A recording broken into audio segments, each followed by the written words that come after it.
প্রিয় দর্শক, জীবনের গল্প অনুষ্ঠানে আমাদের ক্যামেরার সামনে আছে এক অসহায় মেয়ে। জানতে চাই তার কাছ থেকে তার জীবনের গল্প। আপু, আসসালামু আলাইকুম, কেমন আছেন? ওয়ালাইকুম আসসালাম ভাইয়া, ভালো আছি। আপনারা কেমন আছেন? আলহামদুলিল্লাহ ভালো আছি। আমাদের অনুষ্ঠানের দর্শকবিন্দু আপনার জীবনের গল্প শোনার অপেক্ষায় আছে। বলুন আপনার কাহিনী। আমার জীবনের গল্প বলে লাভ কি? আমি তো একটা অসহায় মানুষ। আমার মানে সবাই চলে গেছে, আল্লাহ সবাইকে নিয়ে গেছে। মা বাবা, নানা নানি, দাদা দাদি সবাই মারা গেছে। এখন আমি একবারে এতিম। আমার দেখার মতনও বা কেউ নাই। আছি বর্তমানে আমার চাচা চাচির কাছে। আচ্ছা তারা আচ্ছা। কি আর তো বছর দেখবে আমাকে? না না না, এই জন্য তো তারা আপনার বিয়ের কথা বলে না? বিয়ের বয়স হয়ে গেছে, বিয়ের কথা বলে না বা ছেলে দেখে না এলাকায়? এখন আমাকে বিয়ে দিতে গেলে তো ওনাদের টাকা লাগবে, তাই ওনারা আমাকে বিয়ে দিচ্ছে না। দিচ্ছি না? আপনার বাবা সম্পত্তি নাই? না, আমার বাবার সম্পত্তি না, আমার বাবা অনেক গরিব ছিল। গরিব ছিল। চাচা জি, চাচির আছে? সয় সম্পত্তি আছে? আছে একেবারে টুক, মানে থাকার মতন একটু জায়গা আছে। তার নিজের তো সন্তান আছে, তাই না? ছেলে পেলে হ্যাঁ, আছে না? জি। তো নিজের সন্তান না দেখে আর আপনাকে দেখবে?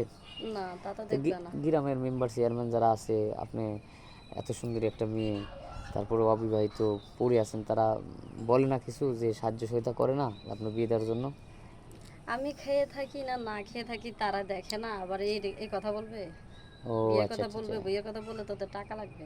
ও আচ্ছা, কোনো মতোভাবে চাচা চাচির কাছে আছেন জি, তাদের? কোনো রকমে খাইতেছে ঘুমাইতেছে, ব্যাস এই এতটুকু। আর কি। তো আমাদের এখানে আসলেন বা আমাদের এখানে কিভাবে বুঝলেন যে আমরা এখানে বিজ্ঞাপন করি বা আমাদের এখানে বিয়ে শাদী হয়? আমি আমার পাশের গ্রামের একটা লোকের থেকে শুনছি যে আপনাদের কথাগুলো। তারপর আমি আমার এই ঘরে আমার চাচিদের কিছু মুরগি ছিল, এই ডিম বিক্রি করে তারপর আমি এখানে আসছি। এসে তারপর আপনাদের সাথে এখন যোগাযোগ করতেছি আর ও, কি। তো মূলত আসছেন একজন ভালো স্বামী নাকি মানুষের মনের মানুষের জন্য নাকি? জি, আমি তো আমার তো বয়স হচ্ছে, আমি তো বয়স হচ্ছে সারা কেন? বয়স জীবন কত? বয়স হচ্ছে কি? বয়স তো আমার হয়ে গেছে। বয়স এখন চলতেছে 24। 24? জি, 24 18 বছরেই মেয়েদের বিয়ে দেওয়া হয়। 24 এখন মানে বিয়ের বয়সটা পার একটু হয়ে পার হয়ে যেতেছে, গেছে, এই পার হয়ে কারণে যাইতেছে। এখন হ্যাঁ, আমি ভাবলাম যে তারপরে আমি আপনি অনেক সুন্দরী, বয়স বোঝা যায় না যে 24 বছর 18 বছরের মতো দেখা যায়। হ্যাঁ, সমস্যা নাই। তো ইনশাল্লাহ আসলে আমরা তো ওরকমভাবে বিয়ে শাদী দিন আমরা হচ্ছে ভিডিওটা আমরা বিজ্ঞাপন করি। হ্যাঁ, এই যে আপনার কথা বলতেছি, আপনার জীবনের গল্প যেটা পাবলিক করার পর অনেকে হয়তো নক করে। আপনার পার্সোনাল ফোন নম্বর আছে, দেওয়া যায় এখানে? আমার তো আমি খেয়ে থাকতে পারতেছি না, আমার ফোন করতে পারবো সরি, বলেন? আমি দুঃখ দিলাম। একেবারে দরিদ্র। আচ্ছা আচ্ছা, কষ্ট দিলাম, কিছু মনে করেন না। অনেকেই বুঝতে চায় না যে আসলে এই যুগেও কেউ বিশ্বাস করতে চায় না যে ফোন নাই। কারণ মনে করে ফকিরের তো ফোন আছে।